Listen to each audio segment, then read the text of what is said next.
ஒரு எழுத்தாளனுடைய எழுத்துக்கள் 190% மக்களின் இதயங்களை தொடுமையானால் அவன் சிறந்த எழுத்தாளனாக கருதப்படுகிறான். அதுவே 190% மக்களின் இதயங்களை மாற்றினால் அவன் மாபெரும் சாதனையாளனாகிறான் என்பது ஒரு புதுமொழி.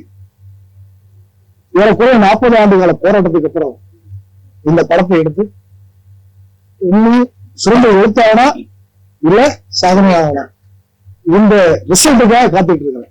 எப்படி +2 முடிச்சுட்டு நீட்டு தேர்வு எழுதி காத்துட்டு இருக்காங்களோ அந்த மாதிரி மக்களுடைய தீர்ப்புக்காக நான் காத்துட்டு இருக்கிறேன். மக்கள் இந்த ஏற்று எனக்கு ஒரு நல்ல தீர்ப்பு கொடுத்துட்டாங்கன்னா அடுத்து என்னுடைய கலைப்பயணம் நிச்சயமாக மக்களுக்கு தேவையான நிறைய கருத்துக்களை சொல்லக்கூடிய வகையில படங்கள் எடுக்க தயாராக இருக்கிறேன்.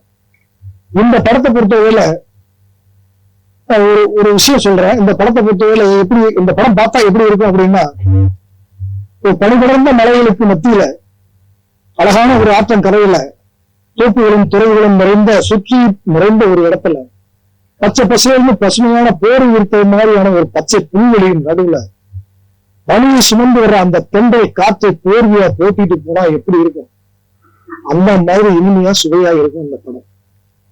அமைதியான, ஆர்ப்பாட்டம் இல்லாத, அடிதடி ரத்தம் இதெல்லாம் இல்லாத ஒரு அழகான ஒரு அமைதியான படம்.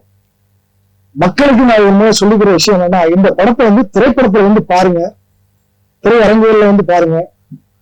இந்த படத்தை பார்த்துட்டு நீங்க வீட்டுக்கு போனீங்கன்னா, வீட்டுக்கு போனதுக்கு அப்புறம் ஒரு செகண்ட் அப்படி யோசிச்சீங்கன்னா உங்களுக்கு யோசிக்க தோணும், நிச்சயமா தோணும். இந்த படம் பார்த்துட்டு போன இந்த படத்தை ஏதோ சொல்லிருக்கானே, அது என்ன விஷயம், அது நமக்கு புரியலையே அப்படிங்கிற மாதிரி ஒரு கேள்விக்குறி உங்களுக்கு வரும். அப்படி அந்த கேள்விக்குறி வரும்போது நீங்க திரும்பியும் திரையரங்குல இந்த படத்தை பார்த்தீங்கன்னா, இந்த படத்துல ஒரு 5 சூட்சுமம் மறைந்திருக்கு. 2வது முறை நீங்க பார்க்கும்போது நிச்சயமாக அந்த 5 சூட்சுமம் உங்களுக்கு புரியும். அத நீங்க படத்துல பார்த்துட்டு எனக்கு சொன்னா நான் சந்தோஷப்படுவேன். நன்றி.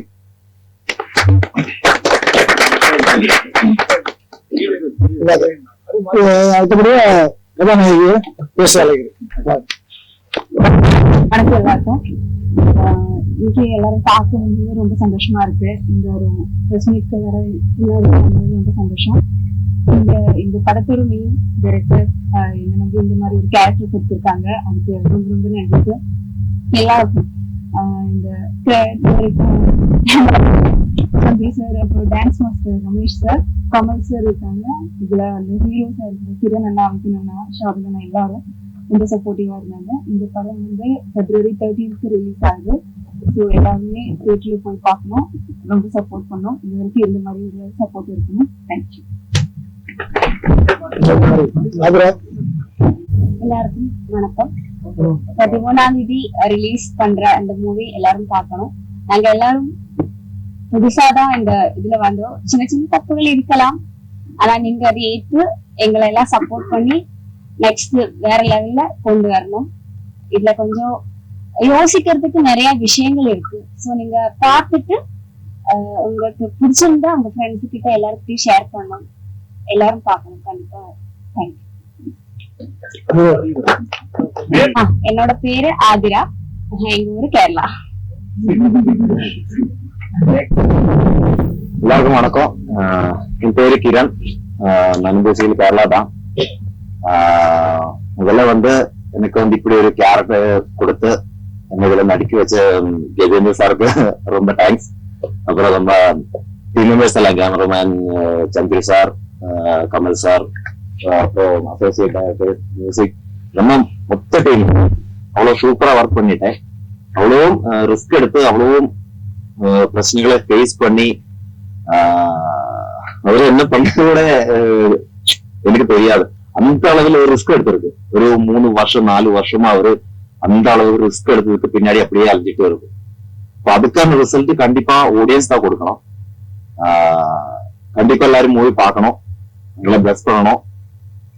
நீங்க கொடுக்கணும் அந்த அப்ரிசியேஷன் தான் எங்களுக்கு இன்னொரு நெக்ஸ்ட் ப்ராஜெக்ட்ல இன்ஸ்பிரேஷனா இருக்கும். எல்லாருமே மூவி கண்டிப்பா பார்க்கணும், பிளஸ் பண்ணணும். எல்லாருக்கும் வணக்கம். முதல்ல இங்க வந்திருக்கும் அத்தனை ரிப்போர்ட்டர்ஸ்க்கும் கூப்பிட்ட உடனே வந்து எங்களை ரிசீவ் பண்ணதுக்கு ரொம்ப தேங்க்ஸ். படம் பார்த்து எல்லாரும் நான் பிடிச்சிருக்குன்னு நினைக்கிறேன். ஃபர்ஸ்ட் என்னோட டேரக்டர் சாருக்கு நன்றி சொல்லிக்கிறேன். ஏன்னா எங்களை இந்த படத்துல சூஸ் பண்ணதுக்கு, தப்புகளை சரி பண்ணி பெட்டரா பண்ண வச்சதுக்கு, அதே மாதிரி கேமரா பின்னாடி சலிக்காம எங்களை இந்த ஸ்க்ரீன்ல கொண்டு வந்த சந்துரு சார், அப்புறம் பார்த்த எல்லா சாங்லையுமே வந்து இவ்வளவு எனர்ஜியா கொடுத்த எங்களோட dance master sir Ramesh Chetty sir, அவங்களுக்கு ஒரு பெரிய நன்றி.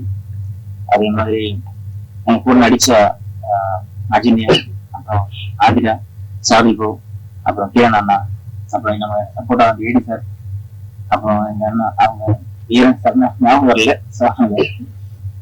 எல்லாருக்கும் ரொம்ப தேங்க்ஸ் கூட சப்போர்ட் பண்ணதுக்கு. அப்புறம் இந்த மியூசிக் மனிதன் சார், அவங்களுக்கு ஒரு பெரிய நன்றி. படத்துக்கு இவ்வளவு நல்லா மியூசிக் பண்ணதுக்கு. வர 13ஆம் நாள் படம் ரிலீஸ் ஆகுது. ஸோ கண்டிப்பா நீங்க எல்லாரும் வந்து தியேட்டர்ல பார்த்து எங்களுக்கு சப்போர்ட் பண்ணணும். புதிய யுகங்கள், புதிய ஒரு படம். ஸோ எல்லாரும் நல்லா சப்போர்ட் பண்ணி எங்களை அடுத்த இடத்துல கொண்டு போகணும். நீங்க உங்க சப்போர்ட் இருக்குன்னு நினைக்கிறேன். ஸோ எங்க கூட இன்னும் அடுத்த நிலைமைக்கு எங்க கொண்டு போகணும்னு நம்பிக்கையோட இருக்கேன். தேங்க்யூ.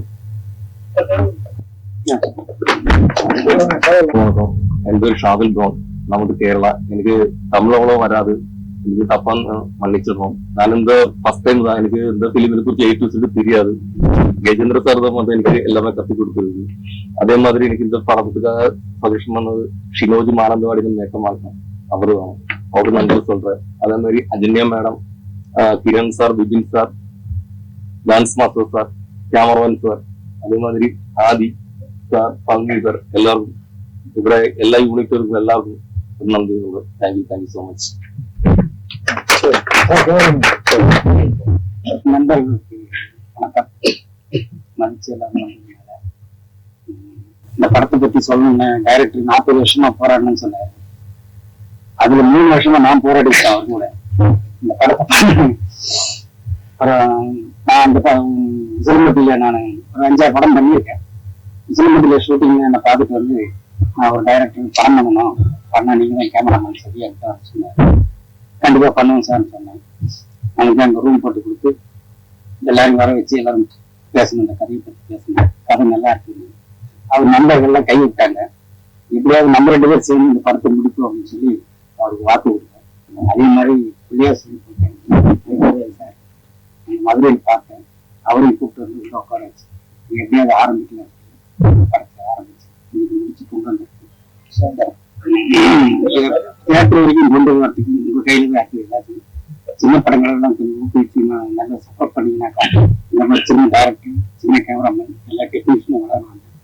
அவங்க இந்த படத்துல ஒர்க் பண்ண music, dance master, makeup man வரல, மற்ற 3 ஹீரோக்கு, கோ டைரக்டர் எல்லாருமே கூட இருந்து ஒத்துழைச்சாங்க. அதனால நல்லபடியாக அந்த படத்தை முடிச்சு கொண்டு வந்து சேர்த்திருக்கோம். நன்றி, வணக்கம். நான் நடன இயக்குனர் ரமேஷ் கமல். அறிவா இந்த டைரக்டர் சார், கஜேந்திர சாரோட சப்ஜெக்ட் வந்து எனக்கு ரொம்ப பிடிச்சிருந்தது. பாடல்களும் ரொம்ப அற்புதமா ஒரு உயிரோட்டம். எனக்கு என்னமோ நான் நிறைய படங்கள் பண்ணியிருக்கேன். இந்த படத்திலே பார்க்கும்போது பாடல்களுக்கு ரொம்ப உயிர் கொடுத்து ரொம்ப காரியம் திருப்திப்படுத்துறதுக்கு ரொம்ப கஷ்டம். எனக்கு ரொம்ப ஒரு அருமையான ஒரு இயக்குனர் பரிச்சயமா இருக்காங்க கஜேந்திர சார். ரொம்ப அற்புதமான இந்த படத்துல எல்லாருமே சார் சொல்ல போனா ஒரு அற்புதமான ஒரு படம். 3 இடத்துல எல்லாமே, நான் எங்க போனாலும் எந்த தேசத்துல இந்த படம் பார்த்தாலும் சரி 3 இடத்துல கிளாஸ் கட்டிருக்காங்க. எல்லாருமே கை கட்டிருக்காங்க. எல்லா ஊடக நண்பர்களும், பத்திரிகை ஆசிரியர்களும் இந்த படத்துல நடிச்சிருக்கிற கதாநாயகிங்க ஏதோ நிறைய படங்கள் பண்ண மாதிரி பண்ணிருக்காங்க. விபின், சாதுல், கிரண், அந்த அஜனியா, ஆதிரா, மைக்கேல் ராஜ் சார், இசையமைப்புல திரு மகேந்திரன் சார், கோல்டு Chandra cameraman, co-director Panneerselvam sir, எல்லாருமே ரொம்ப அற்புதமா, எல்லாருமே கஷ்டப்பட்டு பண்ணணும் சொல்லுவாங்க. எல்லாருமே இஷ்டப்பட்டு பண்ணிடுறாங்க. எங்களுக்கு வந்து ஒரு தந்தை மாதிரி இருந்து, ஒரு தாய் தந்தை மாதிரி இருந்து கஜேந்திரன் சார் ரொம்ப அற்புதமா எங்களுக்கு சரியான ட்ரீட்மெண்ட் கொடுத்துருக்காங்க. எந்த குறையும் இருக்கல. இந்த படத்துல எனக்கு மொத்தம் 7 லொகேஷன். அந்த 7 லொகேஷன் ரொம்ப அற்புதமா, எனக்கு இது வரைக்கும் யாருமே எனக்கு இந்த மாதிரி வேணும் கேட்டது கிடையாது. சாருக்கு திருப்தி வருது ரொம்ப கஷ்டம். ஒரு சாமி 7 நாள் 6 நாள் சார் திருப்தி படுத்தவே முடியாது. நான் பாரதிராஜா சார் கிட்ட ஒர்க் பண்ணிருக்கேன், பாலச்சந்திர சார் கிட்ட ஒர்க் பண்ணிருக்கேன், விக்ரமான் சார் கிட்டையும் ஒர்க் பண்ணிருக்கேன். அது போல சத்தியமா நான் சொல்றேன், நான் நிறைய படங்கள் பண்ணிருக்கேன். தெரிஞ்ச காதலிங்க 100க்கு 100 சக்சஸ் ஆகும்.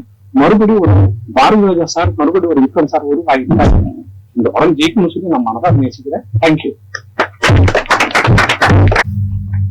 இந்த பையன் பேர் மைக்கேல் ராஜ்.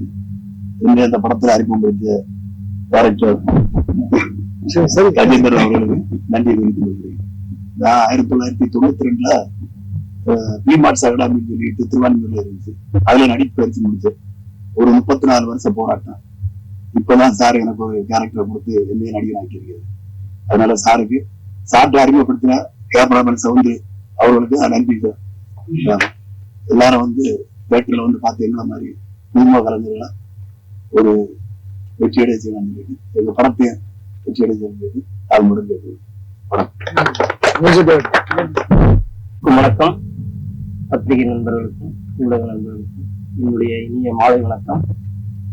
முதல்ல வந்து என்னை பெற்றெடுத்த தாய்க்கு நான் நன்றி சொல்லிக்கிறேன்.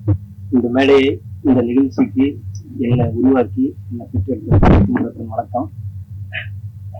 நான் வந்து இது 9வது படம் எனக்கு இசையமைக்கிறது. ஈரோடு சவுந்தர் சார் தான் என்னை அறிமுகப்படுத்தினாரு. Director Erode Soundar sir. இப்போ டைரக்டர் கஜேந்திரன் சார் வந்து இந்த மாதிரி என்னுடைய பாடல்கள் கேட்டு இந்த மாதிரி சுச்சுவேஷன் சொல்லி இந்த மாதிரி சாங் பண்ணணும்னு சொன்னாரு. உண்மையிலேயே அவர் கோடான கோடி நன்றி சொல்லிக்கிறேன். நான் 4 பாட்டு இந்த படத்துல பின்னணி இசை எல்லாம் ரொம்ப அருமையா வந்திருக்கு. டைரக்டர் வந்து லிரிக் தான் டியூன் பண்ணது. இந்த முதல் பாட்டு கடவுளின் அழகிய கவிதை இது. அந்த லிரிக் அனுப்புன உடனே டியூன் பண்ணி அனுப்புன உடனே ரொம்ப பிடிச்சிருக்கு. அதுக்கப்புறம் தான் என்ன கன்ஃபார்ம் பண்ணாரு, இந்த படத்துக்கு நீங்க 4 பாட்டு மியூசிகேஷன் பண்ணுங்க. ஆனா இது ரொம்ப இம்பார்ட்டன்ட், பேக்ரவுண்ட் மியூசிக். பின்னணி இசை ரொம்ப நல்லா பண்ணணும். சாங் பண்ணிடலாம், ஆனா பின்னணி இசை கோர்வை பண்றது ரொம்ப சிரமம். எனக்கு பிடிச்ச மாதிரி நீங்க பண்ணி கொடுக்கணும் அப்படின்னு கேட்டிருந்தாரு. படம் ஃபுல்லா முடிஞ்சு வந்ததுக்கு ரீல் பை ரீல் பார்த்தோம். டப்பிங் ஸ்டுடியோல டப்பிங் பண்ணும்போதே சார் வந்து ஒவ்வொரு ரீலா காமிச்சு எனக்கு இப்படி வேணும் அப்படி வேணும் ஐடியா கொடுத்தாரு.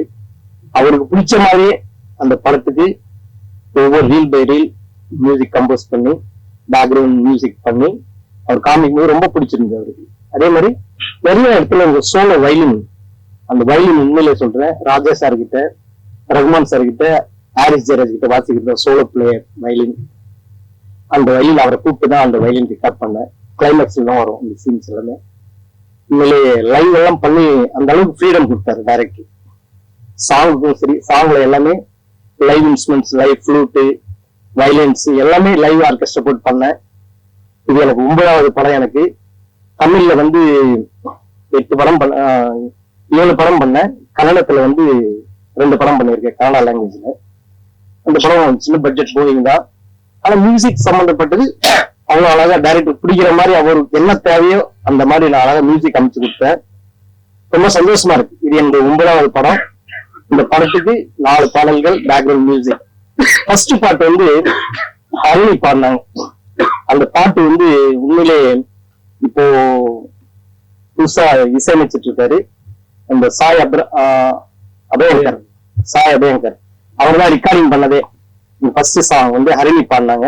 கடவுளின் அழகிய கவிதை இது. அந்த பாடல் வந்து அவர் தான் எங்களுக்கு ரெக்கார்ட் பண்ணி, உண்மையில சொல்றேன், பிரான்சிஸ் டிடிஎஸ் 5.1 அந்த சாங்ஸ் எல்லாம் மிக்ஸ் பண்ணி கொடுத்தாரு பிரான்சிஸ். அதே மாதிரி கமலா ஸ்டுடியோஸ் சாலி கிராமத்துல அந்த ஸ்டுடியோல தான் சாங் எல்லாம் ரெக்கார்டிங் பண்ணேன். ஃபர்ஸ்ட் சாங் வந்து ஹரிணி பாடினாங்க. 2வது சாங் வந்து முகேஷ் பாடினாரு. 3வது சாங் வந்து பிரசன்னா, விவி பிரசன்னா. 4வது பாடல் வந்து நியூ சிங்கர்ஸ் எல்லாமே 2 பேர் பாடினாங்க. நடராஜ் அப்புறம் மோனிகான்னு சொல்லிட்டு சிங்கர். இந்த 4 பாடல்களும் ரொம்ப அருமையா வந்திருக்கு. நீங்க பார்த்திருப்பீங்க. உண்மையிலே இந்த படத்துக்கு வந்து ரொம்ப சிரமப்பட்டு ஒரு 30 நாளுக்கு மேல ஆயிடுச்சு பேக்ரவுண்ட் மியூசிக் மட்டும். சாங்ஸ் குயிக்கா முடிச்சிட்டேன். ஒரு 1 வீக் 10 டேஸ்ல முடிச்சோம் ஒவ்வொரு சாங்கும். ஆனா பின்னணி இசை மட்டும் 1 மந்த்துக்கு மேல ஆயிடுச்சு. டைரக்டருக்கு பிடிச்ச மாதிரி சில சீன்ஸ் எல்லாம் இதை மாத்துங்க அதை மாத்துங்க, நிறைய கரெக்ஷன் டைரக்டருடைய விருப்பப்படி இந்த படத்துக்கு பின்னணி அமைச்சு கொடுத்தேன். உண்மையை ரொம்ப சந்தோஷமா இருக்கு. இந்த காதலர் தினத்தன்னைக்கு உண்மையிலே இந்த படம் 13ஆம் தேதி ரிலீஸ். மறுநாள் February 14 இந்த 14th அன்னைக்கு உண்மையிலேயே இந்த தெரிஞ்சா காதலிங்க இந்த மூவி எல்லாரும் தியேட்டர்ல வந்து படம் பார்த்தா சந்தோஷமா இருக்கும். பார்ப்பீங்க. அந்த அளவுக்கு ஒரு அருமையான ஒரு காதல் காவியம். உண்மையிலேயே இந்த இயக்குனருக்கு நன்றி சொல்லிக்கிறேன். இந்த படத்துக்கு எனக்கு வாய்ப்பு கொடுத்து இந்த 4 பாடல்கள் பின்னணி இசைக்கு வாய்ப்பு கொடுத்ததுக்கு ரொம்ப ரொம்ப கோடி நன்றி சொல்லிக்கிறேன். தேங்க்யூ. இப்போ ஆக்சுவலா வந்து அதான் சொல்ல 40 ஆண்டுகளை போராட்டம் அப்படின்னு. இப்போ நான் வந்து கேமராமேன் வந்து ஃபர்ஸ்ட் அதே மாதிரி என்னோட விஷயம்பட்டிக்கு வந்து அவர் படம் பண்ணும்போது அப்பதான் நேரடியாக சந்திச்சேன். என்னுடைய படம் வந்து இந்த மாதிரி இருக்கு பண்ணணும் அப்படின்னு. அவரோட கேமரா ஒர்க்கு ஓரளவு எனக்கு பார்க்கும்போதே பிடிச்சிருந்தது. அதனால அவரை வச்சேன். ஏன்னா லைட்டு கூட கம்மியா வச்சு எவ்வளவு லைட் அதிகமா வச்சு எடுக்கிறாங்களோ அந்த எஃபெக்டை கொடுத்துருந்தாரு. நான் மானிட்டர்லயே பார்த்தேன். ஸோ அதனாலதான் அவரை பிடிச்சது. அதே மாதிரி கொண்டு வந்தேன். அதே மாதிரி சில ஷார்ட்ஸை வந்து கரெக்டா எடுத்து கொடுத்துருக்கு. நீங்க படம் பார்த்தது உங்களுக்கே தெரிஞ்சிருக்கும். அதே மாதிரி அந்த லைட்டிங் நான் கொடுத்த லைட்டிங்ல ஒரே லைட்ல 10 லைட் போட்டு எடுத்த மாதிரி எனக்கு ஷார்ட் எடுத்து கொடுத்துருக்கேன். ஸோ நான் என்ன எதிர்பார்த்தனோ அது. இதை விட என்னன்னா ஒரு இன்வால்மெண்ட். ஒரு நான் போய் அப்படி நின்று அங்க நின்று அப்படி பார்த்தோம்னா வேற வருவார் பின்னாடி, இந்த இடத்துல கிரைன் போடணும் அதானே, கிரைன் போட்டு இங்க இருந்து அப்படி பேனிங் வரணும் அதானே அப்படின்னு நான் என்ன மைண்ட்ல நினைக்கிறேனோ அதை அப்படியே அவர் சொல்லுவாரு. அதே மாதிரி எடுத்து கொடுப்பாரு. ஸோ இந்த அளவுக்கு ஒரு இன்வால்மெண்ட் சப்ஜெக்ட்ல இருந்துச்சு அவர்கிட்ட, ஒரு புரிதல் இருந்துச்சு. அதனாலதான் நாங்க வந்து இந்த அளவுக்கு கொடுக்க முடிஞ்சது. ஆனா பட்ஜெட் வந்து ரொம்ப கம்மியான பட்ஜெட். என்னால முழுக்க வந்து பல கோடியில இன்வெஸ்ட் பண்ண முடியல. அதனால அதுலயே பண்ணிருக்கேன். இப்போ இன்னும் பட்ஜெட் கொஞ்சம் அதிகமா இருந்தா அவர் பண்ணக்கூடிய லெவல்ல வேற லெவல் பண்ணுவாங்க. அதனால அதை கேமராமேனுக்கு இந்த நேரத்துல இந்த தருணத்தில் நான் ஒரு நன்றி சொல்லிக்கிறேன். அவர்கிட்ட ஏற்கனவே சொல்லியிருக்கேன், வாழும் இந்த ரேஞ்சுக்கு வரணும், நீங்க கேமராவில் அவார்டு வாங்கணும், வாங்குவீங்க, கண்டிப்பா அதுக்கு நான் சந்தர்ப்பம் தரேன்னு சொல்லியிருக்கேன். அதே மாதிரி செய்வாருங்கிற நம்பிக்கை இருக்கு. அந்த வாழ்த்துக்களையும் நான் சொல்லிக்கிறேன். இந்த நேரத்துல அவருக்கு நன்றி சொல்லிக்கிறேன். அடுத்து நான் ரொம்ப நன்றி சொல்ல வேண்டிய இன்னொரு இது என்னன்னா ஹீரோயின்.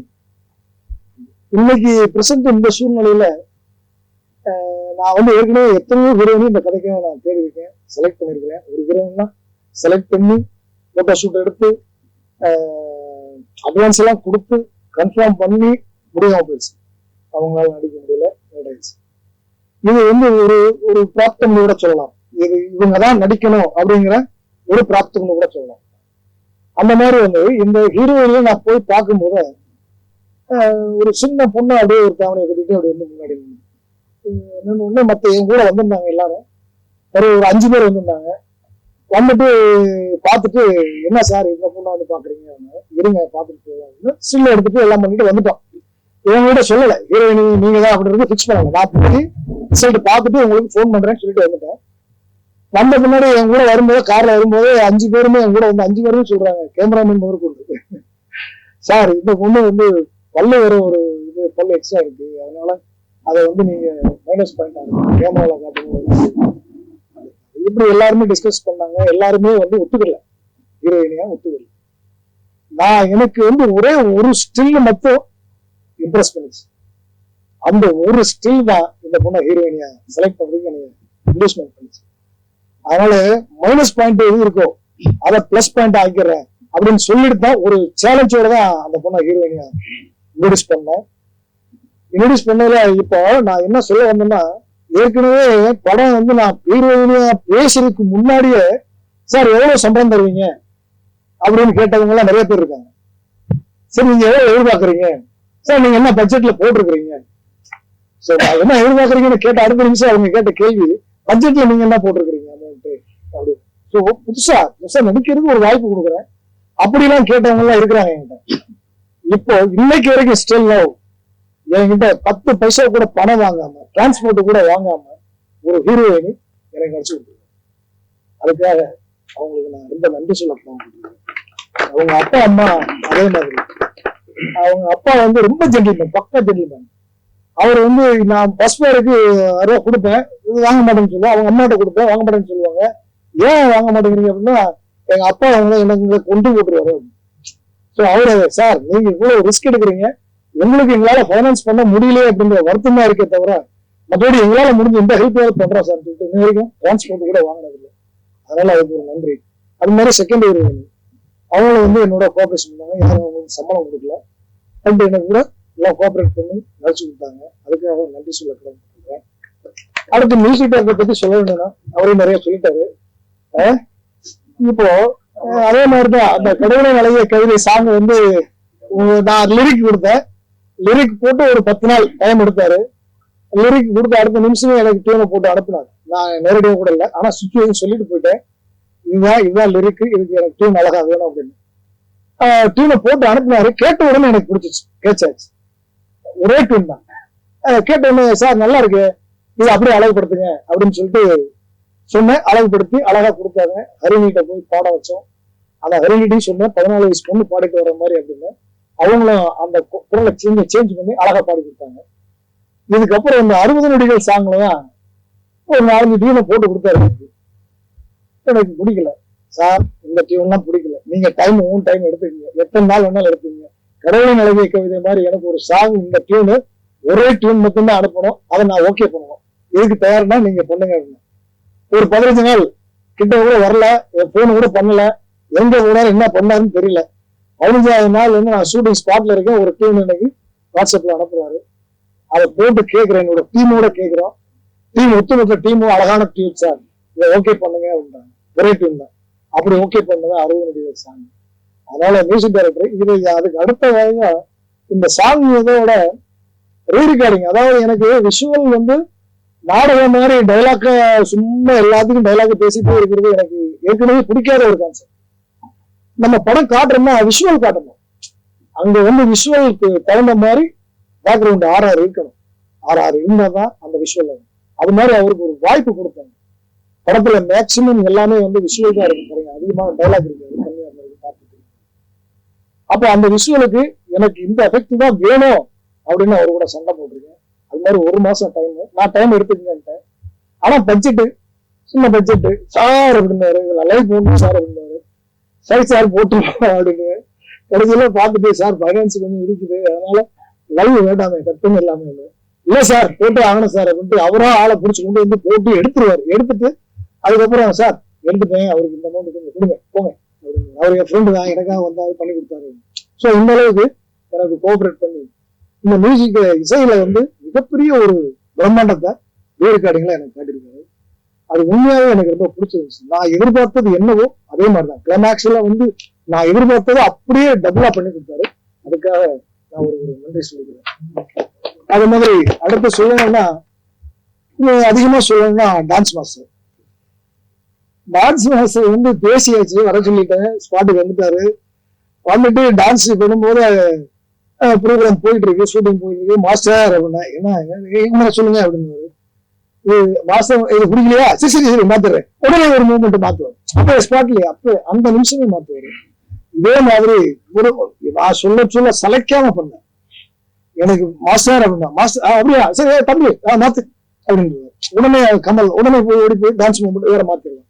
அப்படி மாத்தி அப்படி கொடுத்துட்டு கடைசியாக ஒரு வார்த்தையும் சொன்னாரு, நீங்க வந்து இவங்க குத்தடியா நடத்துறீங்க அப்படின்னாரு. என்னென்ன ஊர்ல சார் ஷூட் பண்ணீங்க? தேனி டிஸ்ட்ரிக்ட், வருசநாடு, உருக்கோடை, ஓட்டனை,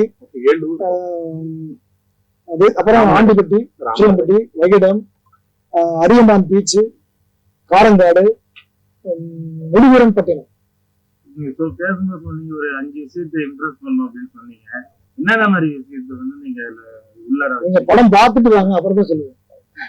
பார்த்துட்டு தான் சொல்லுவேன். நான் இப்ப சொன்னா அது ஓபன் ஆகிடும். சஸ்பென்ஸ்.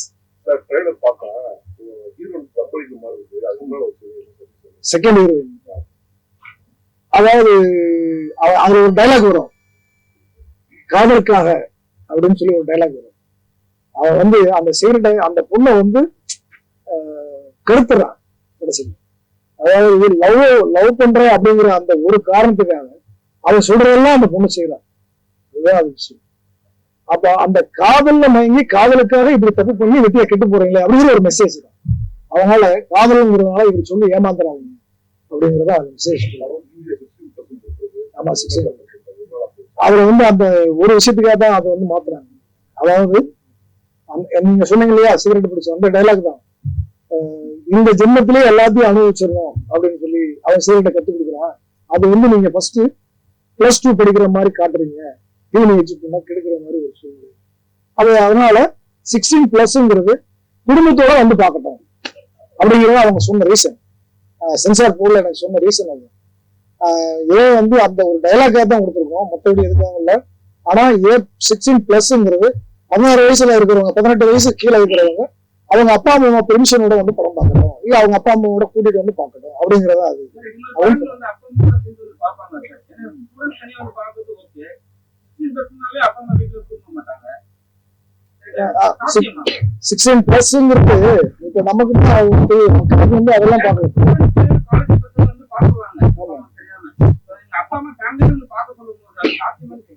ஏன் பார்க்க மாட்டாங்க?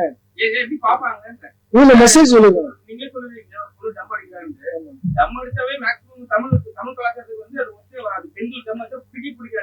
நம்ம தமிழ் கலாச்சாரமே ஃபீல்டுலாம் நம்ம இதெல்லாம் பத்திரிகையிலையும் வீடியோலையும் தான் பேசிட்டு இருக்கிறோம்.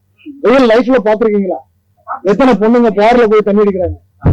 நான் காட்டுறேன் உங்களுக்கு. சென்னை சிட்டியில நாங்க எங்க கிராமத்திலேயே காட்டுறேன். வாங்க, கிராமத்திலேயே பார்ல போய் தண்ணி அடிக்கிற பொண்ணுங்க இருக்காங்க, சீரட் அடிக்கிற பொண்ணுங்க இருக்காங்க. அதுதான் இது வந்து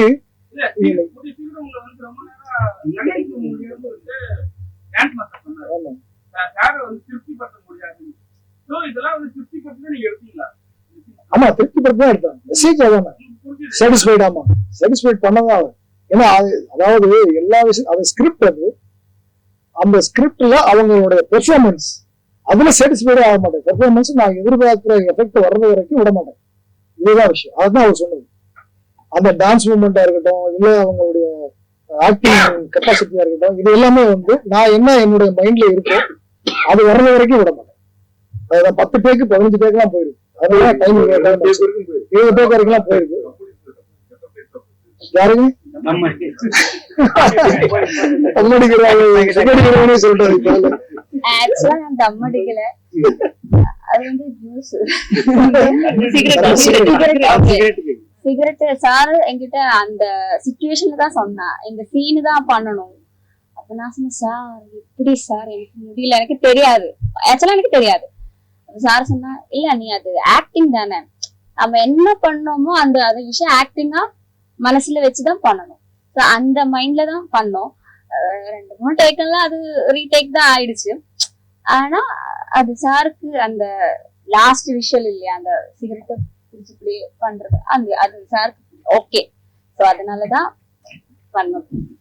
வந்து வில்லேஜ்லயே எடுத்து வில்லேஜ்ல காட்டிருக்கீங்க, மலைவாழ் மக்களுடைய அங்கேயே நீங்க பண்ணிருக்கீங்க. அது சிட்டிக்கு கொண்டு வரீங்க. என்னோடதான் ஓப்பனிங்கே வந்து சிட்டில தான் ஓபன். இவங்க 3 பேரும் ஃப்ரெண்ட்ஸ் சிட்டில தான் இருக்காங்க. அவன் சாமியார் ஆக போறேன்றான். அவனுடைய எய்மே வந்து விவேகானந்தர் மாதிரி பெரிய ஞானியாகி மக்களுக்கு போதனை பண்ணணும் அப்படிங்கிறது அவனுடைய கேரக்டர். இவங்க 3 பேரும் ஒரே கிளாஸ் ஃப்ரெண்டு. அங்க வந்து அந்த பொண்ணு வந்து தாயில்லா பொண்ணு, தாத்தா மட்டும்தான் இருக்கிறது. அந்த பொண்ணுக்கு ஆதரவு அங்க இருக்கிற தாத்தா. அந்த தாத்தாவை மர்டர் பண்ணிருக்காங்க. மர்டர் பண்ணிட்டு அந்த குரூப் வந்து இவன் அந்த பொண்ணையும் தேடிட்டு இருக்காங்க. அப்ப அங்கிருந்து தப்பிக்கிறதுக்கு வேற வழியில அவனுக்கு தெரிஞ்ச ஒரே இடம் சென்னையில அவனுடைய ஃப்ரெண்ட்ஸ். அதனால அவங்க கொண்டு வரான், கூட்டிட்டு வந்துடுறான். ஏன்னா அந்த ஊர்ல விட்டு அவனை மர்டர் பண்ணிடுவாங்க அந்த பொண்ணை.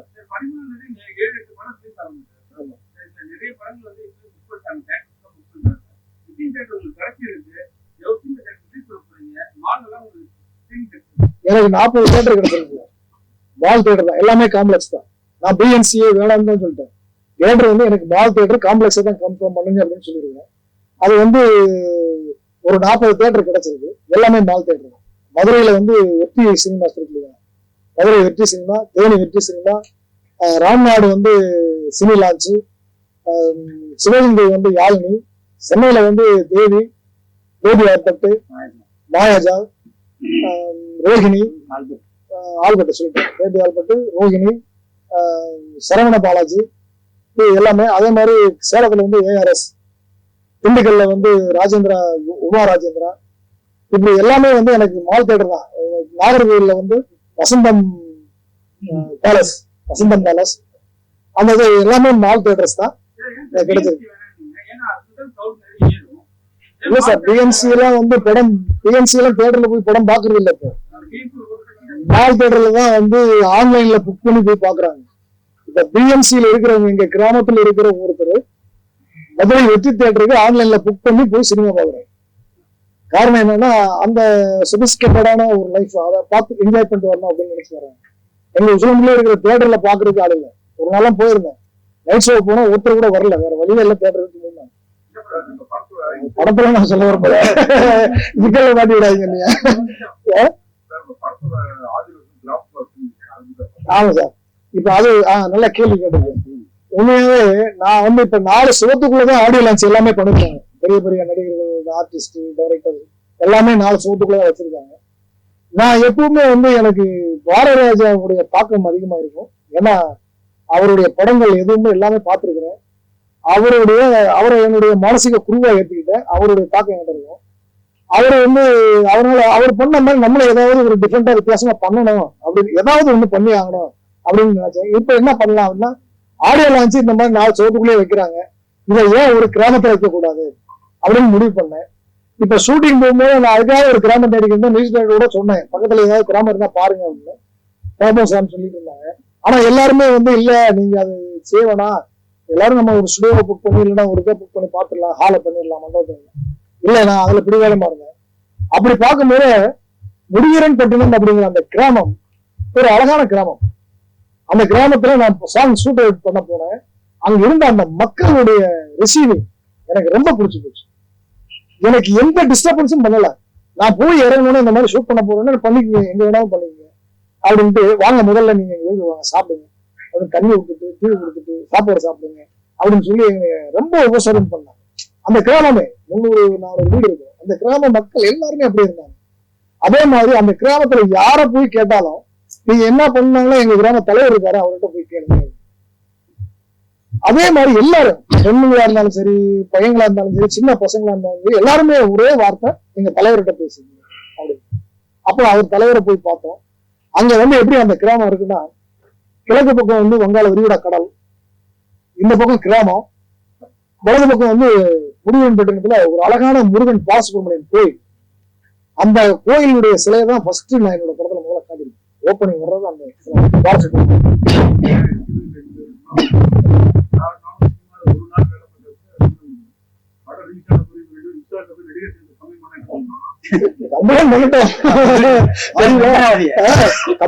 பப்ளிசிட்டி ஆகட்டும்.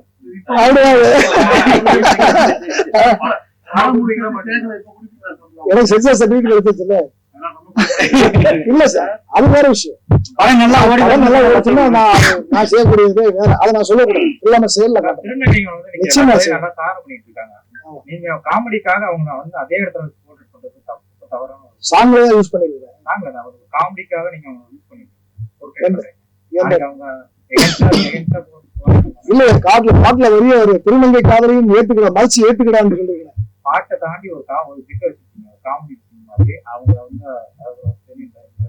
முன்னாடி வந்துட்டு அந்த முத்தம் கொடுத்துட்டு அது ரொம்ப நீங்க எவ்வளவு சொல்லி எவ்வளவு சாதனை பண்ணிட்டு இருக்காங்க. நீங்க ஒரு நல்ல விஷயமா இல்ல சார். இப்ப அது வந்து என்னன்னா, அவன் சாமியாரா போறான், அவனை டீஸ் பண்றானுங்க, அப்படிதான். அவங்களை இன்சல்ட் பண்றது கிடையாது. இப்ப வந்து அவங்களை இன்சல்ட் பண்றதா அந்த சீன் நீங்க நினைச்சீங்கன்னா அது தப்பு. இவனை வந்து அவனை அந்த லௌகீக வாழ்க்கைக்குள்ள இழுக்கிறதுக்கு அது ஒரு ஆரம்பம். அப்படித்தான், அந்த மாதிரி தான் மலைக்குமே தவிர அவங்களை இழிவுபடுத்துறாங்க. அதுலயே வரியில தான் வருது, திருநங்கை காதலையும் மதிச்சு நீ ஏத்துக்கிடாது, அந்த வரியை கவிஞர்கிட்டே போட சொல்லு. சரிங்களா?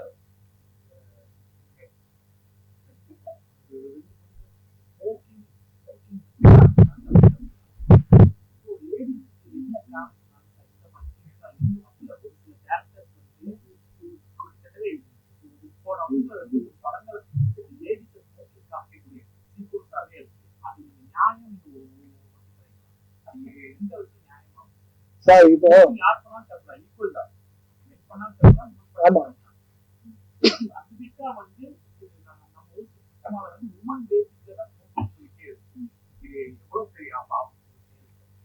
இப்போ தப்புன்னு எப்படி சொல்றீங்க? இல்ல சார், தப்புன்னு எப்படி சொல்ற, அதை பார்த்து தானே. அதான் இப்ப தப்ப வந்து இந்த தப்பு இதை செய்யாத அப்படின்னு சொல்றோம், அவ்வளவுதான். மெசேஜ் சொல்றதாதான். இது வந்து காதலுக்காக அப்படின்னு சொல்லி உன்னை ஏமாத்துறா, ஸ்மோக் பண்ண வைக்கிறான், தண்ணி அடிக்க வைக்கிறா, இதுக்கெல்லாம் ஏமாறாதீங்க அப்படின்னு ஒரு மெசேஜ் தான் சொல்றோம். அப்படின்னா தப்ப காரணமா நம்ம எப்படி மெசேஜ் சொல்ல முடியும்? ஏன் அப்படி நினைக்க கூடாது, இப்படி நினைக்க வேண்டியதானே? தப்பு காதலுக்காக நீங்க சீட் அடிக்காதீங்க அப்படின்னு நினைக்கிறேன். அதைத்தானே சொல்றேன் நானு. அதைத்தான் நினைக்கணும். ஏன் ராங்கா போறீங்க? நெகட்டிவ் அப்ரோச், பாசிட்டிவ் அப்ரோச் வாங்க. அதனாலதான் அது வந்து வரும், நிச்சயமா வரும்ன்ற நம்பிக்கையில இருக்கிறேன். அதனால